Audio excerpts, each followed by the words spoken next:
Hey expats and travelers alike, I'm Josh with Expats Everywhere, and today I'm here with Victoria from Tennessee, and we're going to talk about travel abroad programs in universities.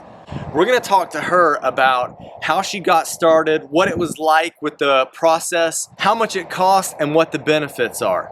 So Victoria, could you tell us a little about yourself? Yeah, well, my name is Victoria. I'm from Knoxville, Tennessee, but I attend the University of Alabama.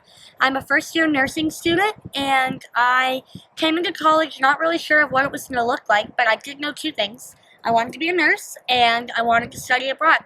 So the first place I stepped foot on campus was B.B. Comer, which is the study abroad office, and the rest is history.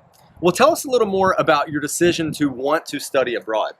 So I've always loved traveling. My family's always traveled. I've had family live out of the country that we went to go see, and I've had a lot of opportunities for mission trips, and I just fell in love with the different cultures and experiences, and I just figured if I could take advantage of that in college, I might as well. Okay. Was your decision to go to Alabama based on the study abroad programs they offered, or do other universities have similar offerings? I definitely think a lot of the big universities that I looked at least, are really stepping up their study abroad game because they know it's in high demand. And I loved all of the opportunities they offered, but the one thing that stood out about me with Alabama is that they offer a lot of financial compensation because they don't want money to affect somebody having this experience. That's smart. Well, let's jump in more to talking about your specific situation. I'm sure there were a ton of options, so how did you narrow things down? What was your filtering process like? So I walked into my advisor, and she basically told me the opportunities were endless, which was stressful Sure. because that's awesome, but where do I start? So what she advised was that I looked at my classes that I need to take over the next 4 years and kind of picked which ones I could say for abroad or would be comfortable with taking abroad. And so that was a great place to start. I've always been good at math, and the math I need for nursing isn't too fancy. And so I chose math, and I got on our abroad website and I looked up course equivalencies, and it showed me all of the courses that UA is affiliated with that I could take the math course I needed at. And so I found a bunch. It was Australia, Greece, Italy, a bunch of places abroad, and I then found a second course that I wanted to take, and it was philosophy, and the one place that offered both of those courses was Greece, and it's actually at the American College of Greece. And so I did my research with what was in Greece and stuff like that, and it looked like it was a good option for me. That's such a brilliant way to filter it. So she had two real big things that she wanted to cover, and she used the first one as the first filter, and then the second one pretty much landed her in Athens. So that's really cool that you did that. That's really a nice way to filter things. So if you could tell us, what is the application process like? Is it a lengthy process? What are the steps, and do you find it easy or complex? Yeah, so I'm going through an affiliate with the university, not directly through the University of Alabama, and since I'm doing that, there are two and kind of a third application that I have to take. The first one is to be endorsed through the university, and that's just a commitment that I'm doing this for educational purposes and that my grades are good and I'm at a good standing with the university. The second application process is through the affiliate. I'm going with AIFS, and they have an application on their own that specifies which program, where you're studying, and what classes you're planning on taking. The third one is kind of a big part of the Alabama one. After I got endorsed, I have to submit which classes I want to take abroad and make sure that the credits will transfer to the University of Alabama. And I also have to put in passport information, check out what insurance I want, and all that good stuff.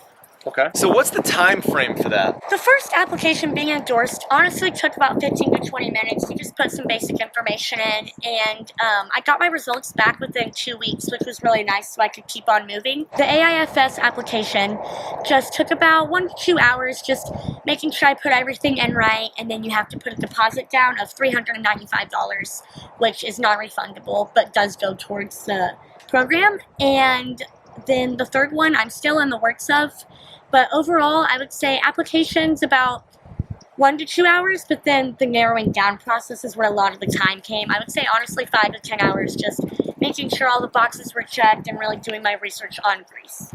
So if people aren't that picky, will they have a lower narrowing down time? Definitely, and I think nursing at Alabama has prerequisites that you have to do before you get into the actual nursing curriculum, which made it harder for me to make sure I get those courses abroad, as opposed to someone who just needs 10 science credits or 10 math credits and they can just get those wherever.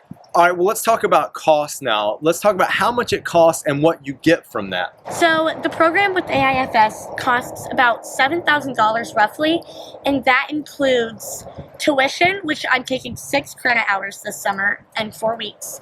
It also includes housing, which is a traditional 2 or 4 bedroom dorm at the university, and it also includes a food stipend and a travel stipend. So all of that's included with 1 or 2 excursions that are educational and around the Athens area.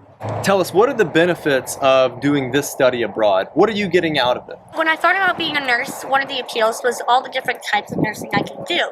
And I love traveling, and one of the options with nursing is a travel nurse.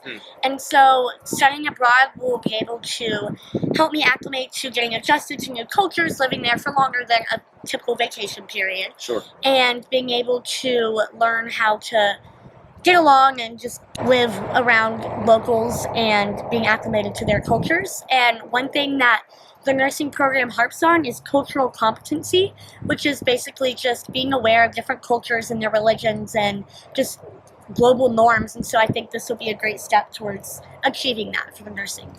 Yeah, that's really awesome. She brings up a great point.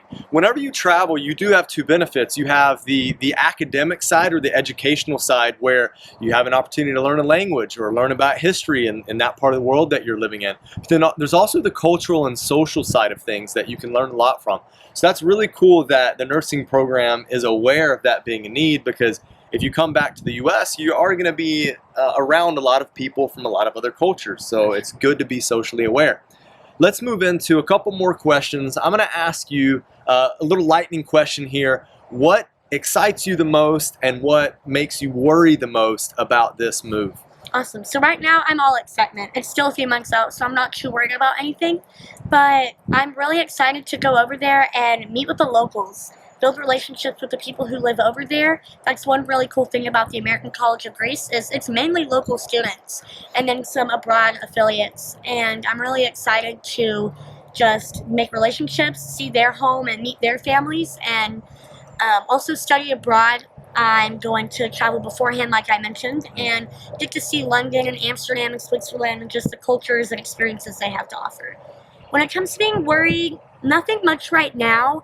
I definitely think the fear of a transfer credit not working out or a class over there getting canceled to where I can't take it, but hopefully everything will be in the clear, and if the process goes well, should be smooth. What are you doing to mitigate those risks? The application process that I'm in right now with the Alabama application, it is making sure I clear all of those standards for the course to transfer, and I think there's not much else I can do other than be prepared. Hope? Yes, hope. Well, finally, let me ask you, can you give our viewers, in terms of where you are in the process right now, one big piece of advice if they're interested in doing a study abroad? Yeah. So one of the really nice things about my experience applying and everything has been how laid back it's been. I started the day I got on campus. I knew it was what I wanted to do.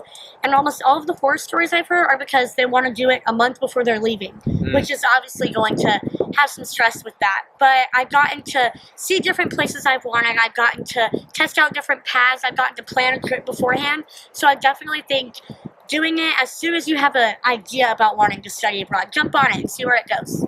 That's interesting you say that, because that's actually one of the key pieces of advice that we give at Expats Everywhere is just start early. It makes for a much less stressed environment and much less stressed move. All right, guys, we really appreciate you watching. We want to thank Victoria for coming on here and talking to her about her process with her study abroad program. We're actually going to do 2 more episodes with her along the way. She's going to be leaving in June.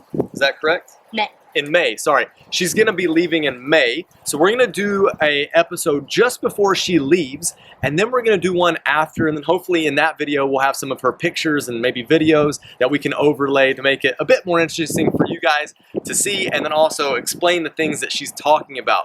So thank you so much for watching. Hit the subscribe button and the notification bell so you will not miss the next 2 videos that I do with Victoria. Victoria, thank you so much for coming on to Expats Everywhere. Bye.